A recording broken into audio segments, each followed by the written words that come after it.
Yan guys, yan po yung namin dito sa sa Santa Rosa, yung stage.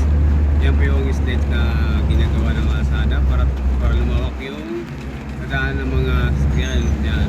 Bali to guys, mga mga 1, 2, 3, 4, 5. Anim na linya na po to guys ginagawa nila.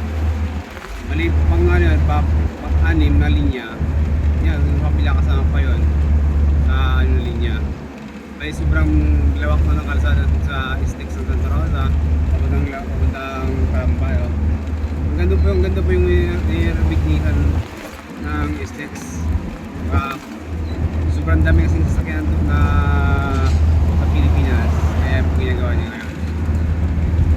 So pag ginagawa naman siguro to, tataas naman siguro ito ang gate. Kasi ngayon pala tumasa ng 8 eh. Diba? Hindi pa gawa, tataas ng 8. Masunod, ilang 8 sa taas niyan. Sa haba, 15 na. Nagdag 15. O, ano yung kano na, malaki-laki na rin. Okay guys? Sobrang guys, lawak na ako. Hindi nyo nakita guys. Wala mo siya ng sasakyan kasi mamisa dalawa. Tatlo pa lang yan guys. Malawak ng daan. Maging anim pa kaya. Diba? Kung naging anim yan, sobrang yan guys.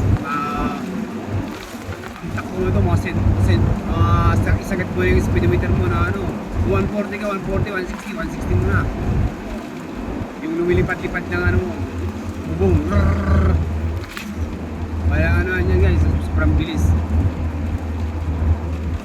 Ngayon, tulay pa lang, ginagawa nila, diba? Kaya ito sa Kabuyaw, yan. Kahit kunting lubak-lubak naman, okay pa naman. Yan, siguro, pag natapos na, yung lubak-lubak kasi nila, panibagong naman. Panibagong spalto. Panibagong simento. Bali doon sa gilid. Isipin nyo guys, sobrang ganda guys ng natin guys, kamayan? Tanaw na